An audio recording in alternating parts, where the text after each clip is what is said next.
YouTuber Armaan Malik जो अपनी 2 बीवियों और 4 बच्चों को लेकर सुर्खियों में रहते हैं। अब पिछले दिनों तो खबर ये भी सामने आई थी कि अरमान मलिक ने अपनी जिंदगी की चौथी शादी कर ली है बच्चों की नैनी से, यानी कि बच्चों की जो केयर टेकर है।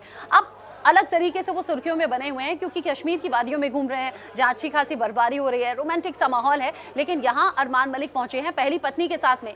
आप देखिए अलग अलग वीडियोस और फोटोज उन्होंने शेयर किए हैं जिसमें दूसरी पत्नी कहीं नहीं है, यानी कि दूसरी पत्नी और चारों बच्चों को पीछे घर छोड़ाए हैं और पहली पत्नी के साथ यहाँ कोजी हो रहे हैं, यानी कि रोमांटिक हो रहे हैं। अब ये तस्वीरें जब सोशल मीडिया पर अपलोड की गई, लोगों के तरह तरह के रिएक्शन सामने आने लगे। लोग कहने लगे कि भाई दूसरी बीवी से मन भर गया क्या, जो आप पहली पत्नी के साथ अकेले यहाँ पर घूमने आए हैं। तो कुछ लोग ये भी कह रहे हैं कि भाई बहुत सी म्यूजिक एल्बम शूट होती हैं, हो सकता है कि म्यूजिक एल्बम शूट करने के लिए यहाँ पर आए हो, क्योंकि उनके गानों में उनकी जो अपनी हीरोइंस होती हैं वो उनकी पत्नी होती हैं। कभी तो दोनों साथ में होती हैं, कभी दूसरी वाली होती है, कभी पहले वाली होती है। तो लोग ये कयास लगा रहे हैं कि यहाँ काम के सिलसिले में आए होंगे और वहीं पर घूम रहे हैं, अच्छा टाइम बिता रहे हैं। तो कुछ लोग ये भी कह रहे हैं कि पहली पत्नी डिजर्व करती है क्योंकि उसने दूसरी को बर्दाश्त किया है, इसलिए पहली के साथ में अच्छा टाइम स्पेंड करना चाहिए और क्वालिटी टाइम यहाँ पर स्पेंड कर रहे हैं तो फैंस को अच्छा लग रहा है। ये अलग अलग तरह के कमेंट्स हैं, अलग अलग तरह के रिएक्शन है। कुल मिलाकर दोनों की अच्छी तस्वीरें हैं, रोमांटिक तस्वीरें हैं जो सोशल मीडिया फॉलोअर्स को बड़ी पसंद आ रही हैं। तो पहली पत्नी के साथ उनका यूं कश्मीर घूमना, बर्फीली वादियों में घूमना और दूसरी पत्नी का यहाँ ना होना,